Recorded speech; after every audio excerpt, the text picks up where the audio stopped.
don't know why I keep forgetting my man's name, but I need to figure out what's his name again.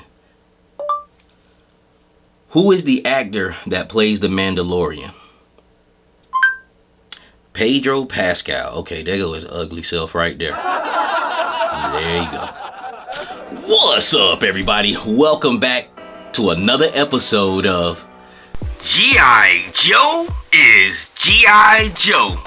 And I'm gonna give you one of these. I ain't getting in a minute. Yo, Joe! And basically on G.I. Joe is G.I. Joe. The name of this episode is G.I. Joe is moving smart.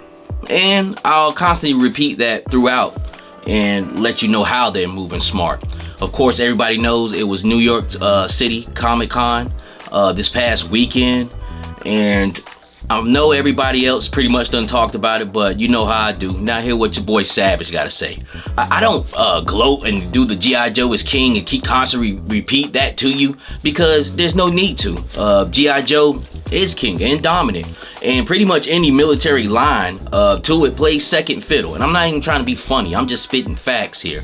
I don't care what everybody else say. If they might talk, their whole concept is talking junk about G.I. Joe, or say you stupid for pre-ordering a certain type of vehicle. They say that, and then as soon as they get offline, I'm pretty sure they hit that damn tab on the pre-order button or purchase button just like we do. So we gonna go through it, because G.I. Joe is like Jordan. There's no need to talk shit.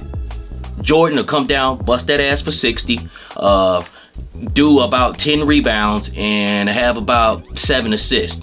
And then the next night, if you're still talking junk, he'll come down, bust that ass for 45, have about 15 rebounds and 11 assists. So, ironically, just like the last episode of G.I. Joe is G.I. Joe, G.I. Joe is consistent. Alright, so first figure on deck, we got the Mass Device. And this comes with the first appearance Snake Eyes, who's pretty much in a navy blue outfit. I can see right now this is the OG retro car Snake Eyes. He's just in blue. Pretty much Stalker's body, for at least far as his upper body. Comes with a polar bear, which we'll definitely get into that. And I'll talk about the G.I. Joe Zoo, which is something I've been saying for the past year. We almost got a division of animals. We do. There is a different division of animals. There's wild animals and then there's pets. Also, it comes with a bear trap. Looks like a laser rifle. Snake Eyes has a sidearm, a knife, and then pretty much whatever this Mass Device radioactive type ordeal is coming. Now, a lot of people wasn't feeling the radioactive hands, but this Snake Eyes wouldn't be that Snake Eyes without the radioactive hands. I actually appreciate that. I actually appreciate that they look like they're translucent. This is for my people that do photography. So this is a great two-pack right here. The polar bear comes with 2 different heads and just something new, almost kind of like the Jurassic Park dinosaurs from Mattel back in the day. He comes with a piece that plugs out, so you can take a plug out of this bear and put like some arrows or whatever it is. And I think the old man Drifter, if I can remember, shot that into the bear, or maybe Snake Eyes. I don't know, but this is a first time ordeal with this, and I'm surprised they haven't made the old man. They probably will. Who knows? But this 2-pack looks great. Up next, we have the Trench Viper and playset. G.I. Joe is moving smart. They're getting into smaller playsets, which everybody's been wanting. Everybody's been talking about. And they're also getting smart by, it looks like they switched up the boots on this Alley Viper. I love my Alley Vipers, but they can't stand worth a shit. Okay, so by them switching up the boots, it's making it a little bit more easier with the playability. And if you're an Alley Viper guy, then this is right up your alley, which I'm an Alley Viper guy. Now, everybody's not cool with this repaint, but just another stocking stuffer, or making you buy another figure with a playset. Now, this playset looks like a little pillbox bunker or whatnot. Looks like it has some sandbags, ladders because it's stackable. Comes with the 50 caliber, and looks like it has a light up top, satellite up top, and this looks like some type of like guards. I forgot the name of ballisters, like what you see at the gas station. That looks like what it is, man. But the biggest thing about this is, how smart will they get? What's the price gonna be on it? I'm screaming $75. I'm not saying that's a great price. I want this at 50. If they are moving smart, they'll make it 50 bucks, so you can be able to buy these in abundance and army build them and stack them up. If they play at 75, guess what? That HMS is still sitting up on Hasbro Pulse, and doesn't look like it's selling out anytime soon. And this same playset will do the same. and eventually go to clearance, and everybody like Maxwell will get smart and jump on it then. Also, we got Footloose. They threw an original character in. They're moving smart. Now, what everybody was talking about is that the guy looks like Pedro Pascal from The Mandalorian, and he does. He looks exactly like him. I didn't hear a lot of really like hooting and hollering over this, but everybody's been screaming for Footloose and just some other original G.I. Joes that came before the later generations of Aura. He looks good to me. I like his missile launcher. I like him. Am I crazy over him? No, but it's something I would pick up. I don't think he's ugly, but Pedro Pascal, I will say, when I first seen his face in Mandalorian, I didn't expect him to look like that. I was expecting to look like somebody else, basically, man. But Footloose looks like he's pretty solid in the pocket, something that I'll put on the back burner. This is really getting smart. They had the 60th anniversary line. Now they have a legacy line. And what they're going to is first responders. America's real heroes in real life. I think this is a great idea. I think this can go a long way. This is really getting smart because you can open up your playability. You can either have them assist G.I. Joe or G.I. Joe assist them, or you can do some really cool things as far as a PSA, like helping out the police or helping out a firefighter.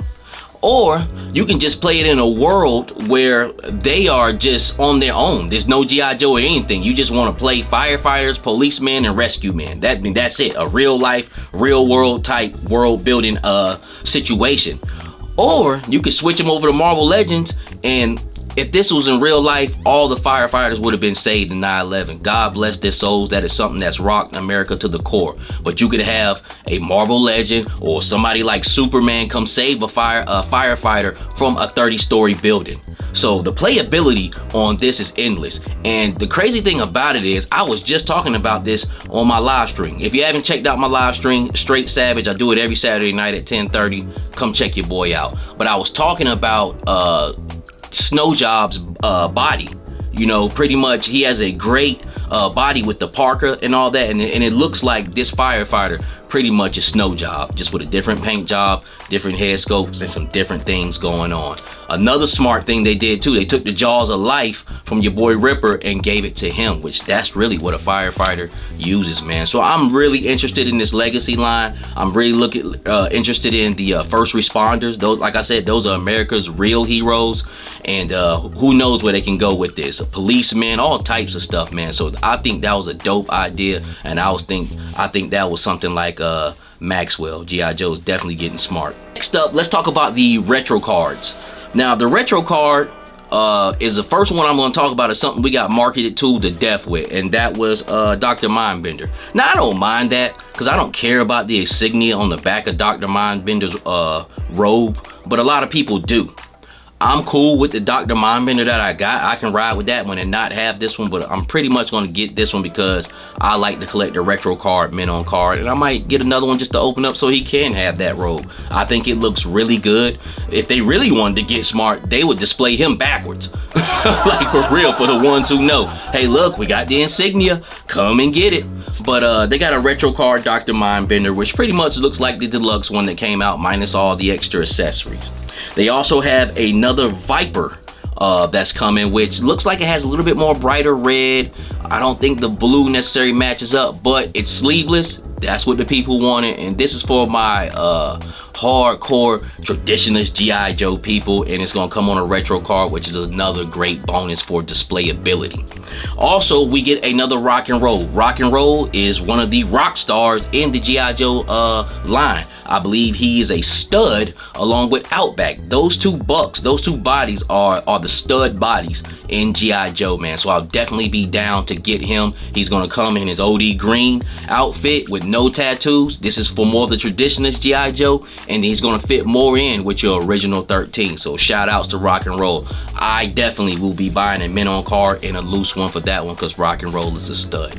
Now let's get to the name only reveals.